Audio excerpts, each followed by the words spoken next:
Welcome to the summer of 2020 in Alaska. We just scored a golden ticket allowing us to drive 66 miles to Eielson Point and camp inside Denali National Park. Normally, you can only get to where we're going by riding on a crowded bus for 8 hours. Fortunately, in this case, 2020 has proven to be anything but normal. We are Ben and Rebecca of Outliers Overland, a couple of outside-the-box thinkers who ironically travel inside a box. Meet Denny, our trusted four-wheel drive expedition vehicle, and he enjoys taking the road less traveled as much as we do. Join us as we search for off-the-beaten-path destinations and a life less ordinary.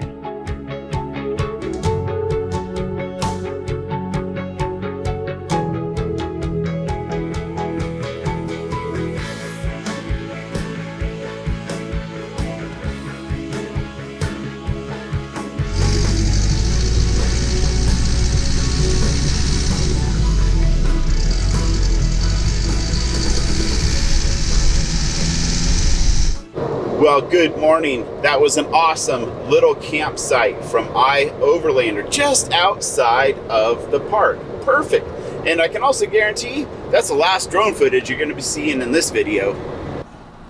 And it's official. We are in Denali National Park. Believe it or not, Ben and I have never been here in the 12 years we've lived in Alaska. This was too good of an opportunity to pass up. The coronavirus situation has really reduced tourism, and they opened up a timed entry. This is not to be confused with the fall road lottery. This is special for this year. Now that fall road lottery, we got drawn for that one too. It's a good year. Why is it so special, you might be wondering? Well, it's because normally you can only go past mile 15 in the Denali National Park on a bus. They closed the road system to private vehicles many years ago, and it's really rare, like that fall road lottery, that you get to go. So this pass is kind of like Willy Wonka's golden ticket. When visiting Denali National Park, you cannot help but appreciate the history and dedication put forth in preserving the natural state of this land. Denali was established as the 13th U.S. National Park in 1917 by President Woodrow Wilson. This only came to be after Charles Sheldon, known as the father of Denali National Park, dedicated nearly a decade of his life to lobbying for its creation. Preservation of wildlife was a driving force for Sheldon, as gold mining was in full swing when he arrived in 1908. After 10 months of witnessing the devastating rate at which wild game was harvested to feed miners, he returned to the East Coast to see his dream to reality.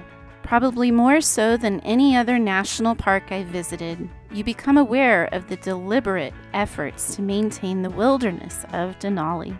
This is evident from the conscious decision not to pave the road, restricting vehicular travel, as well as in the architecture of park structures, clearly built to blend into their surroundings. These efforts were first instigated by Adolph Murray, a wildlife biologist who lived in the park to study wolves in the 1940s. He proved to be a key player in campaigning for the park's expansion from 2 to 6 million acres. An act that took place in 1980 at the hand of President Jimmy Carter. Above all, Denali National Park demonstrates what can happen when a few people set forth to change the world. It's proof that one person can make a difference. Well, so far the general public could get to exactly where we're at now, but you need our golden ticket to get past this gate here. This is going to be awesome. Good morning. Hi there, how's it going? Great, how are you? Good. Are you a permit holder for 8 a.m.? Yes, Great. ma'am. Did you go over the safety video? We did. Here's a reminder of the rules of the road. Thank you. You want a brochure? Oh yeah, that'll be great. I love Why not? reading Why about not? this stuff. Good morning. All right. Can I see your pass, please? Okay, Ben. Okay, and can I see an ID, please? Have a good time. Thank you. Thank you. Have a good day. Well, this is also the beginning of the dirt road. So on our trip, we're going to have roughly 90 miles of dirt road. Gotta love that. I did go ahead and let some air out of the tires on the front and put them at 57 just to soften the ride, because we have this dirt road ahead of us and we have another one coming up in the following videos. I see hazard lights up ahead. Maybe that means the bears are out. I'm not sure. The little video we had to watch said hazards are on, do not pass. Yep. But this is not like a stopping point for like a bus stop, so they must see something. They must. We better be looking around. They're rolling. What is it? I don't know. There's a beaver dam over there. Oh, there's something just scattered off into the tundra there. I see not. There. Where? Ears. Oh, there's a moose. I had what Ben deemed a brilliant idea to stop at our campground, Teklanika, on the way into the park so that we could get a good campsite, because we have until 6 p.m. to go out to Eielson. And check-in starts here in the morning hours, like 11 a.m. is when you technically can camp. But she said we could take any site that's open, and this way we'll get maybe a choice site instead of maybe tonight it being full because it is a Saturday night on a road lottery weekend. Rabbit! Oh my gosh, we saw a rabbit. A rabbit! A hare! We're in Alaska, so they're hare. And the camera went nuts. That's a nice one. Oh, take it out. Well, we'll walk the campsite and make sure it's a good one. I don't know what deems a good one other than flat and big enough for the truck. Maybe some blueberry bushes around here so we could see if they're ripe yet. Sensitive area. Picnic table and a fire pit. So I think we're okay. Here's our pass with all of our instructions. She said we put this on our campsite. This campsite's not going to work, honey. No cell phone service. No cell phone service. I told you had to take the weekend off. Jeez. No work. So like that sign says, there are size restrictions if you want to participate in this type of an adventure. Keep that in mind when deciding on which vehicle you're going to drive up.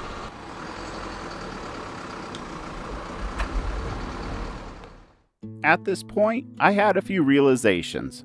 Firstly, how many people visit Denali National Park to warrant that many toilets? Secondly, and again, just how lucky we are to experience the park sans the thousands of daily visitors who would normally be here. Thirdly, we're about halfway into our journey, and it's gone by way too fast. It's time to slow down and savor these last 36 miles to Eielson Point. I don't know what it means, but there's a smile upon your face, and I see something shimmering in your eyes. And they say if you want to glimpse the future, you need space. And you said you'll put down your morning gun. We've done enough hunting in these parks to know that you have to get out of the vehicle. Just from the road, you're not gonna see wildlife. You actually have to stop, and we call it glassing the hills. But still, nothing in the way of big wildlife yet.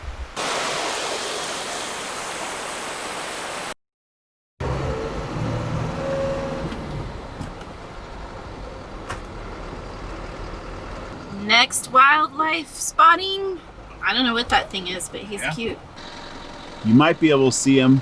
There's a brown bear walking into the brush out of that riverbed.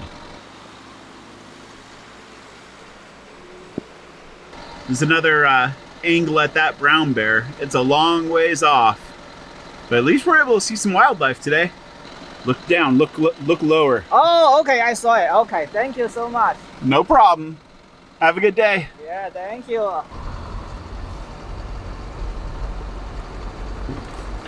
Looks like a good place to park for the night. Yeah. Landslide.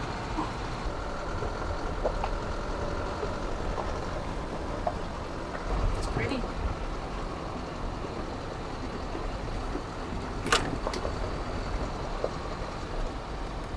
With the low ceiling, I'm really wondering, like, what are we missing over here on the Alaska range? Obviously, I know that, you know, there's Foraker, Hunter, Denali, and all kinds of other peaks and glaciers, but we've never seen it from this perspective. But the ceiling is low, and statistically, you can only see the mountain 3 out of 10 days. So it is what it is. Still great. There are a handful of caribou resting out there in the riverbed. There's another caribou in this riverbed too. Yep, right there. And another caribou up on a hillside. That's the end of the road for our little golden ticket. We've made it to Eielson Point or Eielson Visitor Center. Typically you can see the mountain from here, and the sky is definitely cleared, but not quite all the way up to Denali yet, so we'll see if we can see it. The road goes on for about another 30 miles, but it's not covered in the pass that we have today.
Well, that's a wrap for the Eielson Visitor Center.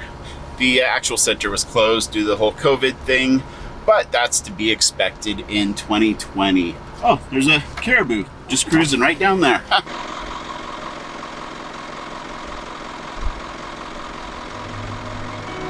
Well, there are animals everywhere. It's almost as if we're in a park.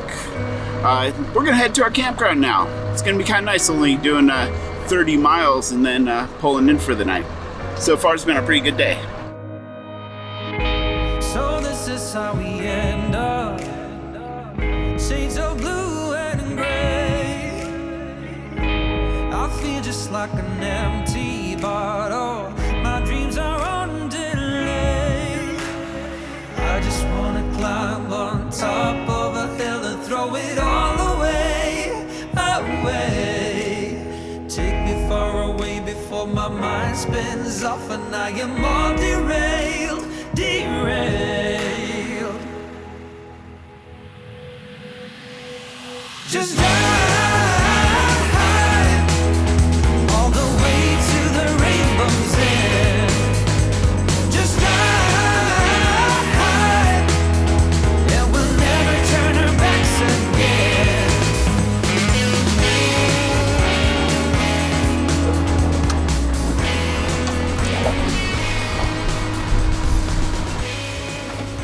Surfside.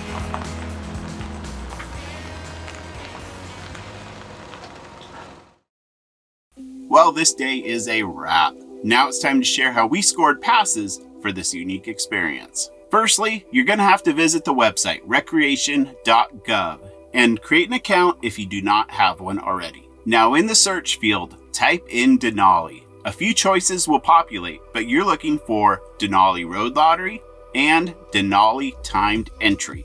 These are your two choices for do-it-yourself adventures within the park. Touching real quick on the road lottery. The application period is in June, and the annual road lottery takes place at the end of their tourist season, which is usually in late September. And if you do win a ticket, this gives you plenty of time to plan a trip. The Denali timed entry passes are special for the summer of 2020, and you will have two choices, Eielson or Teklanika. Eielson is where we visited in this video. Teklanika is where we're actually camped at this time in the video.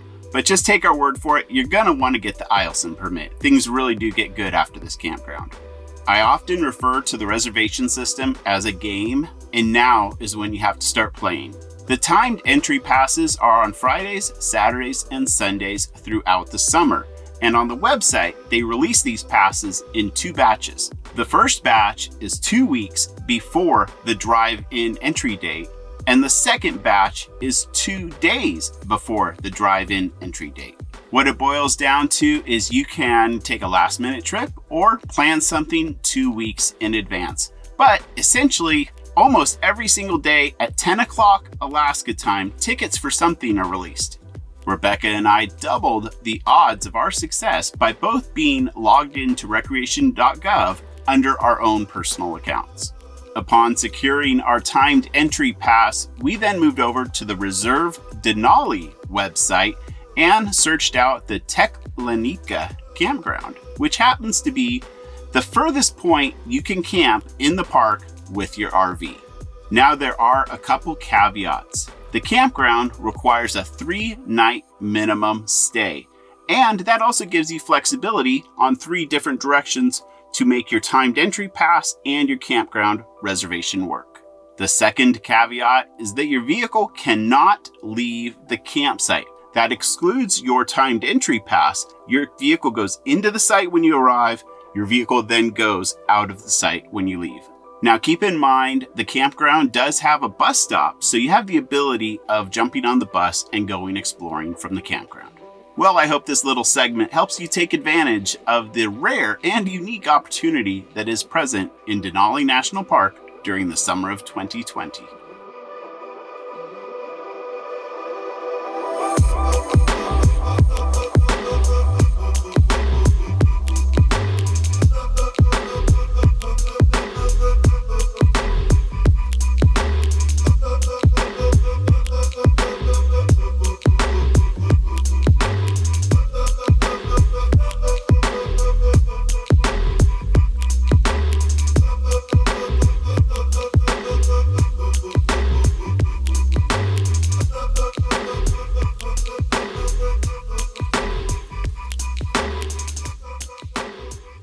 It's a beautiful sunny day here in Teklanika Campground. Everybody's out recreating, enjoying the sunshine. It's a busy place today. Good fresh wilderness air. We're off grid. Mm-hmm. Always a little hard to disconnect from the telephones for the first day out. Yeah, it's good for you. My one chore was to check the daily footage from yesterday to make sure there were no specks on the sensor, and we made it. An awesome trip without a speck on the sensor. That's It's actually a win. a lot of fun to watch what we collected yesterday. All right. Thank you so much for joining us on this adventure. There are more adventures in Alaska in the summer of 2020 coming at you. So hit that subscribe button, and we will see you on the road.